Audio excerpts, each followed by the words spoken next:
मत्ती के बारे में देखते हैं जो महसूल लेने वाला था। मत्ती का मतलब है खुदा का तोहफा। मत्ती ने कई मुल्कों जैसे इथोपिया, मैसेडोनिया, सीरिया में पैगाम सुनाया। मत्ती रसूल की मौत के हवाले से कई नजरिए कायम हैं।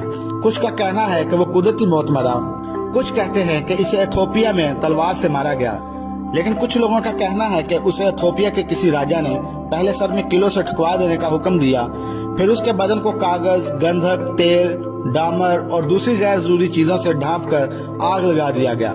इस तरह मत्ती रसूल शहीद हुआ। अब बरतलमाई की बात करते हैं। अबरानी ज़बान में बर का मतलब बेटा और तलमाई उसके बाप का नाम था। इस तरह बरतलमाई का मतलब बना तलमाई का बेटा। बरतलमाई ने भारत समेत कई मुल्कों में यीशु मसीह की खुशखबरी को सुनाया।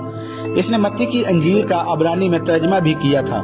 रवायत के मुताबिक 71 सन ईस्वी के आसपास आर्मीनिया में तलमाई की चमड़ी उतरवा कर इसे सलीब पर लटकाया गया, फिर उसका सर कलम किया गया और उसके बेटे को समंदर में फेंक दिया गया।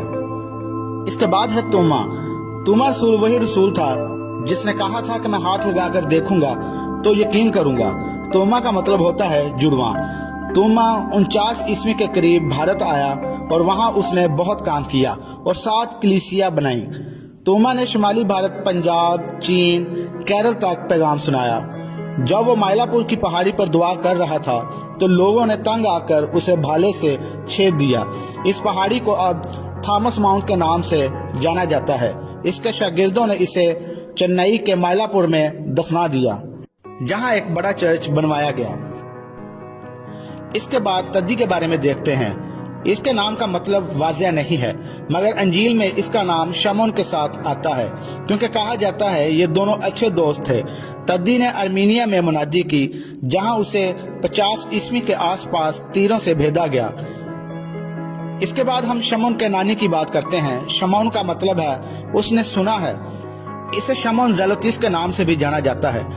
शमौन पतरस से अलग पहचान देने के लिए इसे शमौन कैनानी या शमौन ज़ेलोतिस कहा जाता था। रवायत है कि जब वो यीशु मसीह का शागिर्द बना तब उसकी उम्र तकरीबन 40 साल होगी। शमौन ने ब्रिटिश के लंदन में मुनादी की। इसकी शहादत के हवाले से भी मुख्तलिफ नजरियात हैं। कुछ का कहना है कि वो कुदरती तौर पर मरे और वहीं कुछ का कहना है कि उन्हें मसलूब किया गया। कुछ का कहना है कि उनके जिस्म को 2 हिस्सों में काट दिया गया।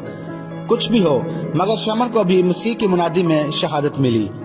अब बात करते हैं हल्फाई के बेटे याकूब की। याकूब का जिक्र बाइबल में 2 दफा आया है। कहा जाता है कि रूह कुद्स मिलने के बाद याकूब ने यहूदियों में मुनादी की, फिर वो वहां की कलीसिया का पहला बिशप भी बना। हल्फाई का बेटा याकूब जब वहां मुनादी कर रहा था तो यहूदियों ने उसे संसार कर दिया और वहीं उसे मिट्टी दी गई। कुछ का कहना है कि जब वो ऊंचे मीनार पर खड़ा मुनादी कर रहा था तो उसे वहां से धक्का देकर गिरा दिया गया, मगर वो बच गया। फिर लोगों ने पत्थर मारकर उसे शहीद किया। अब बात करते हैं यहूदा अस्करियोती की। इसका मतलब है खुदावंद की तमजीद हो। ये वही शागिर्द था जिसने यीशु मसीह को पकड़वाया भी था। इसके पास हदिये की थैली होती थी। यीशु मसीह को पकड़वाने के बाद जब उसे पछतावा हुआ तो उसने खुदकुशी कर ली। उम्मीद करता हूं कि यीशु मसीह के शागिर्दों की खिदमत और यीशु मसीह की खातर उनकी शहादत के बारे में जानकर आपको बरकत मिली होगी, क्योंकि यीशु मसीह ने कहा था कि जो कोई मेरा शागिर्द होना चाहता है वो अपनी खुदी का इनकार करे और अपनी सलीब खुद उठाए।